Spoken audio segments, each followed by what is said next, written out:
Louvado seja o nosso Senhor Jesus Cristo e sua Mãe Maria Santíssima. Para sempre sejam louvados. Nós estamos na segunda-feira da 23ª semana do Tempo Comum e dentro de mais ou menos umas 10 a 11 semanas nós vamos celebrar a festa de Cristo Rei do Universo. Encerrando então o ano litúrgico e de um modo particular encerrando também o ano vocacional, e por isso nós temos muito pouco tempo para falar sobre isso, a importância da vocação. Dentro desse ano que nós nos propusemos aqui no Brasil, terceiro ano vocacional, falar sobre a importância das vocações sacerdotais, religiosas e das vocações dos fiéis leigos à vida matrimonial e à vida missionária. A importância de entender com São Paulo que quando nós assumimos a nossa vocação, nós também assumimos na nossa vida, muitas vezes, o caminho da cruz. Isso não é para assustar, nem para trazer nenhuma angústia ao nosso coração, mas para entender que a porta para a entrada na vida de Deus passa pela cruz, é a chave. A cruz é a chave que abre a porta para o nosso encontro e a participação na vida de Deus. São Paulo foi capaz de dizer que na sua vida completa aquilo que faltou, nas feridas, nos sofrimentos de Cristo, no sentido de que ele associa a sua vida ao sofrimento e à vida de Cristo como o verdadeiro missionário, aquele que foi enviado do Pai, aquele que é vocacionado desde toda a eternidade para ser para nós o Salvador. E nós também somos chamados na nossa vida a fazer uma grande diferença no mundo. Se nós passamos por esse mundo e não deixamos as marcas de Deus, foi em vão a nossa existência. A marca de Deus que, através da nossa vida, por meio das nossas atitudes, dos nossos atos, palavras, presença, deve ser a marca de Deus, o amor. E não é possível viver o amor se nós não entendemos o mistério da cruz. E quando eu falo do mistério da cruz, não é simplesmente esse mistério isolado, mas o mistério da paixão, morte e ressurreição, que é o mistério pascal pelo qual nós fomos salvos. Hoje no Evangelho algo me toca muito também.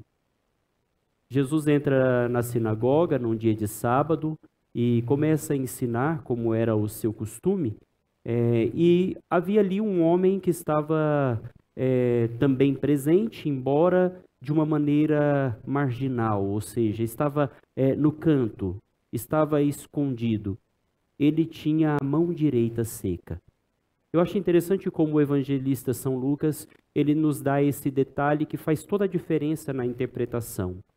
Poderia ter sido a mão esquerda seca e talvez não teria tanto problema. Mas o fato dele ter a mão direita seca, e como havia um costume entre os judeus, em que tudo aquilo que se referia a uma prática de pureza se realizar com a mão direita, aquele homem que tinha a mão direita seca não podia então realizar coisas puras, apenas usando a mão esquerda, que era considerada a mão da impureza, como fazer o pagamento de uma dívida, ou até mesmo os asseios pessoais. Tudo era realizado com a mão esquerda, aquilo que era impuro, e aquilo que era puro, a bênção, aquilo que era bom, era realizado com a mão direita. E aquele homem não tinha a sua mão direita hábil para realizar aquilo que era puro. Portanto, todos os seus atos eram considerados impuros, já que ele só tinha a mão esquerda. E os fariseus estavam ali, os doutores da lei, também observando cada ato de Jesus, a fim de poder acusá-lo, se por acaso ele fizesse qualquer coisa num dia de sábado, aquilo que a lei dos judeus proibia, aquilo que a tradição proibia realizar. E Jesus então chama aquele homem que estava marginalizado, estava distante do centro, e coloca ele exatamente no meio de todos. Interessante como a presença de Jesus torna a nossa vida de tal modo digna, que nos tira da margem e nos coloca no centro, nos coloca no meio, na participação. Jesus nos chama a participar da sua vida, e aquele homem é colocado no centro. E Jesus, então, para dar também um ensinamento, diz para os doutores da lei, os fariseus que estavam ali em volta, dizendo o que se deve fazer no dia de sábado, o bem ou o mal? No dia de sábado, que é dia do Senhor, dia consagrado ao Senhor, como era costume dos judeus, se deve salvar uma vida ou deixar que essa vida se perca?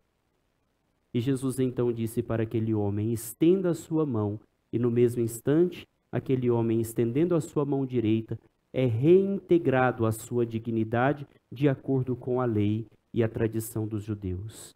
Ele é novamente trazido para o centro, ou seja, para a participação. A presença de Jesus na nossa vida nos torna dignos, nos faz ser dignos da participação de suas bênçãos, de sua graça, de sua vida.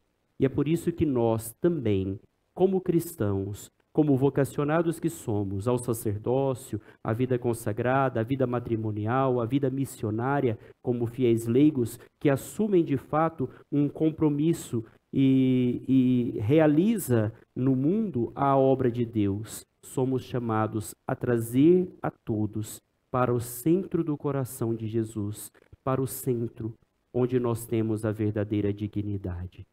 Louvado seja o nosso Senhor Jesus Cristo. Seja louvado.